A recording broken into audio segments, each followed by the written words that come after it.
This channel does not promote any violent, harmful, or illegal activities. All content provided by this channel is meant for an educational purpose only.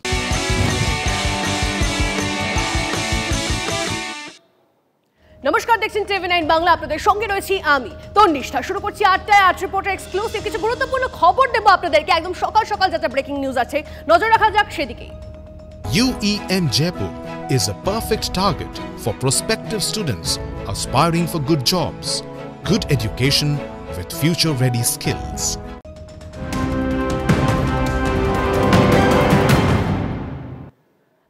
আজ শুরুতেই যে খবরের দিকে নজর রাখতে হচ্ছে সকাল সকাল, আজ রাজ্য বাজেট অত্যন্ত গুরুত্বপূর্ণ। বিধানসভায় বাজেট পেশ করবেন অর্থ প্রতিমন্ত্রী চন্দ্রিমা ভট্টাচার্য। 2026-এর বিধানসভা ভোটের আগে এটাই মমতা বন্দ্যোপাধ্যায়ের সরকারের শেষ পূর্ণাঙ্গ বাজেট। বিধানসভায় বাজেটে অনুমোদন দেবে রাজ্য মন্ত্রিসভা। ভোটের আগে ফের বাড়বে লক্ষ্মীর ভাণ্ডার, বাড়বে ডিএ, বরাদ্দ বাড়বে অন্যান্য সামাজিক প্রকল্পে, নজর সব মহলের।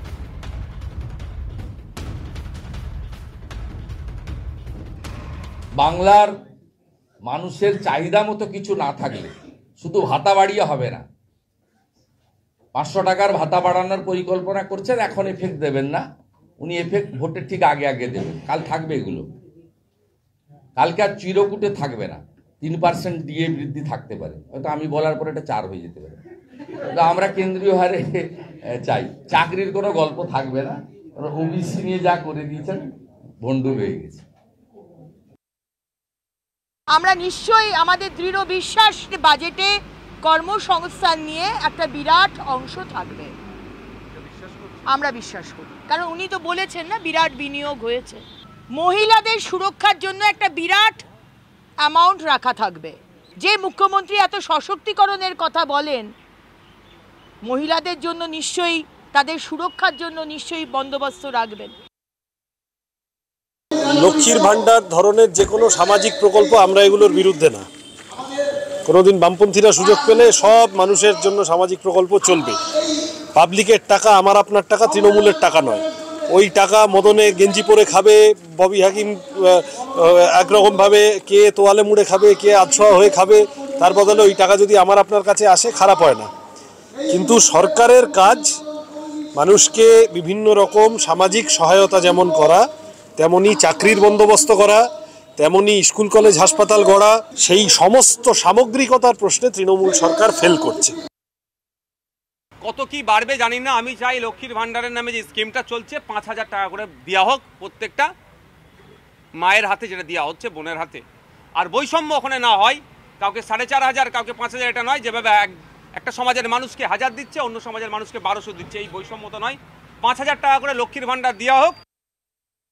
কালকে বাজেট, এই ক্ষেত্রে দাঁড়িয়ে লক্ষ্মীর ভাণ্ডার সহ বিভিন্ন ক্ষেত্রে একটা সবাই মনে করছে যে হয়তো বাড়তে পারে, নতুন করে কিছু হতে পারে। নতুন কি মানুষ দেখবে কি রাজ্যের মানুষ? আগামীকাল বাজেট যখন অ্যানাউন্স হবে সকলেই দেখবেন। রাজ্য বাজেট মানে তো নিশ্চিতভাবেই বাংলার মানুষের জন্য মমতা বন্দ্যোপাধ্যায় যেভাবে কাজ করছেন তার আরও ইতিবাচক প্রতিফলন রাজ্য বাজেটে হতে চলেছে। রাজ্য বাজেট দেশের মডেল, মমতা বন্দ্যোপাধ্যায়ের মডেল গোটা দেশের কাছে গ্রহণযোগ্য। আজ মমতা বন্দ্যোপাধ্যায় যা ভাবেন, আগামীকাল গোটা দেশ বা বাকি রাজনৈতিক দলগুলি তাই ভাবে। আজ মমতা বন্দ্যোপাধ্যায় যেটা মানুষের জন্য করছেন, বিরোধীরা সেটা সমালোচনা করছেন, কাল দেখা যাচ্ছে বিরোধীরা তাদের রাজ্যে বলছেন আমরা ওটাই করব।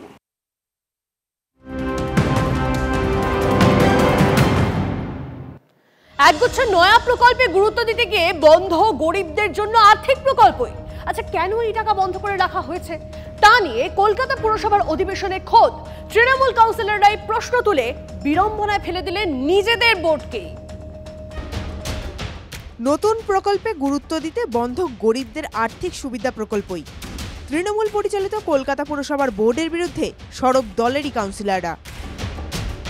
আর্থিকগত সুবিধা ও পরিষেবা দিতে একের পর এক আর্থিক প্রকল্প ঘোষণা করেছে রাজ্য সরকার। অভিযোগ, এই প্রকল্পগুলিকেই গুরুত্ব দিতে গিয়ে সুকৌশলে বন্ধ করে দেওয়া হচ্ছে শহরের দরিদ্রদের আর্থিক প্রকল্পই। মূলত জিআরের টাকা না পেয়ে রীতিমতো সমস্যায় কলকাতার হতদরিদ্র মানুষজন। বছরে 1440 টাকা করে এই গরিব মানুষগুলো পেতেন। কলকাতা পুরসভার থেকেই এই টাকা দেওয়া হতো। কিন্তু গত 3 বছর হয়ে গেল মূলত করোনা পিরিয়ডের পর থেকে এই টাকা আর ফান্ডে আসছে না বলেই শহরে গরিব মানুষগুলো দাবি করেছেন। কেন এই টাকা বন্ধ করে রাখা হয়েছে, কেন চালু করা যাচ্ছে না, তা নিয়ে কলকাতা পুরসভার অধিবেশনে খোদ তৃণমূল কাউন্সিলররাই প্রশ্ন তুলে বিড়ম্বনায় ফেলে দিলেন নিজেদের বোর্ডকেই। এই সঠিক উত্তরের জন্যই এবার প্রশ্ন তুলেছিলাম, কিন্তু সেক্ষেত্রেও সঠিক কোনো সমাধান কিন্তু পুরসভার তরফ থেকে পাইনি। এই টাকাটা কেন দেওয়া হচ্ছে না বা কবে দেওয়া হবে, এটা আমরা সবাই কিন্তু পুরোটাই অন্ধকারে। আর এই প্রকল্প বন্ধ হয়ে যাওয়ায় প্রশাসনের ভূমিকা নিয়ে সরব গরিব মানুষরাই। টাকা না মেলায় চরম আর্থিক সমস্যায় ভুগছেন প্রাপকেরা। জিআরের টাকা না পাচ্ছি না, 4 বছরে পড়ে গেল জিআরের টাকা পাচ্ছি না একদম। এটা তো আপনাদের মানে খুব দরকারি খুবই, হ্যাঁ জিআরের টাকাটা হলে আমাদের একটু সুবিধা হতো। জিআরের টাকা না পাচ্ছি না, 4 বছরে পড়ে গেল জিআরের টাকা পাচ্ছি না একদম। এটা তো আপনাদের মানে খুব দরকারি খুবই, হ্যাঁ জিআরের টাকাটা হলে আমাদের একটু সুবিধা হতো। স্কুলে সারি 2-3টে বাচ্চা তো কি, এখন তো বাচ্চা নাই স্কুলে, বাচ্চা ছাড়তাম, এখন নাই বাচ্চা। বৌদি বলে যখন আসবো পাঠাবো, যদি ওরা দেয় আমাদের হাতে তো না কিছু, সেই জন্য আপনাদেরকে জানালো। বৌদি বলে আচ্ছা আসো, তা কথা বলছি। এদিকে মানুষের ক্ষোভ সামলাতে গিয়ে তিতি বিরক্ত তৃণমূলের জনপ্রতিনিধিরা। 2 বছর ধরে জিআরটা বন্ধ আছে, তবে যেটুকু শুনেছি হয়তো খুব শিগগিরই এটা চালু করা হবে। এক্ষেত্রে কি লোকজন কি আপনার কাছে? অবশ্যই, এটা গরিব মানুষ তো, একদম প্রান্তিক মানুষদের হাতে টাকাটা পৌঁছাতো, এবং সেই টাকাটা না পৌঁছানোর ফলে সেই লোকগুলোর একটা তাগাদা তো আছেই, এবং তাদের তাগিদটাও আছে, তাগাদাও আছে। প্রকল্প বন্ধ হওয়া নিয়ে পুরসভাকে খোঁচা দিতে ছাড়েনি বিরোধীরা। আমি বলছি এই সরকারটাই ডিজাস্টার। এই কর্পোরেশনের নিয়ার এবং 1 কোটি টাকা প্রতি বছর খরচ হয় দুর্গাপুজোর আগে। হ্যাঁ, আরেক মা দুর্গার সেজে আরেকজন মুখ্যমন্ত্রী এখানে ইন্ডোর স্টেডিয়ামে উঠে নাটক করেন। কলকাতায় যত জিআরের টাকা পাওয়ার লোক আছে, মুখ্যমন্ত্রীর একবারের সভা যদি বাতিল হতো তাহলে এতগুলো মানুষ টাকা পেয়ে যেত। দিলেই বা কেন, বন্ধই বা করলে কেন? দুটোর একটাও করতে না, তারা ওটাতেই সহনশীল হয়ে থাকতো। এখন ওটা তো তাদের মানসিক দিকটা একটা আকাঙ্ক্ষা, কারণ এখন হামেশা এসে ও দিদি আমাদের সেই টাকাটা তুমি দেবে না। তাদের ধারণা কাউন্সিলররাই বোধহয় সেটা টাকাটা এনে দেয়, কিন্তু আমরা তো বাধা, হাত পা বাঁধা অবস্থায় আছি। যদিও মেয়র বলছেন লক্ষ্মীর ভান্ডার পাওয়ায় নাকি মানুষের অসুবিধা হচ্ছে না। এটা জিআরের টাকা বলে, একটা টাকা বছরে 2বার করে আসে। একবার এই ইয়ার এন্ডিংয়ের সময় আসে, একটা পুজোর মুখে একটা আসে, বছরে একবার আসে। সেই টাকাটা যখন আসে আমরা এটা বিলি করে দিই। কিন্তু এখন মানুষের খুব একটা অসুবিধা হচ্ছে, আমরা সব মহিলাই তো এখন লক্ষ্মীর ভান্ডার পাচ্ছে, কিন্তু এটা আসলে আমরা বিলি করে দিই। কিন্তু প্রশ্ন উঠছে, যেখানে পুরসভা আর্থিক সুবিধা সংক্রান্ত একাধিক প্রকল্প চালু করছে, সেখানে দারিদ্র্যসীমার নিচে থাকা মানুষজনের দীর্ঘদিন ধরে চলা এই প্রকল্প কেন বন্ধ করলো পুরসভা? কোনো রকম বিজ্ঞপ্তি ছাড়াই গরিব মানুষদের বিপাকে ফেললো কেন প্রশাসন?